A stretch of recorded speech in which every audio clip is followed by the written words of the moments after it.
Word of the day, part 12. Today's word of the day is verbose.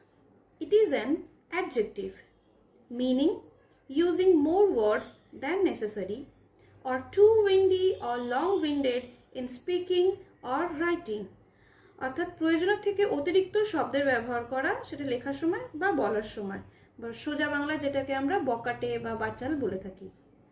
Synonyms: wordy, prolix, talkative, long-winded, rambling.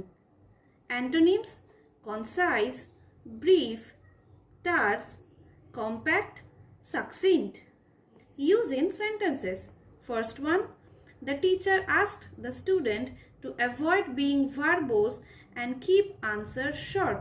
শিক্ষক মহাশয় ছাত্রটিকে suggest করলেন যে অযথা বাক্য ব্যয় না করে, অযথা শব্দ ব্যয় না করে উত্তরটিকে যথাযথ এবং সংক্ষিপ্ত রাখতে। Second one, his verbose explanation confused everyone instead of making things clear.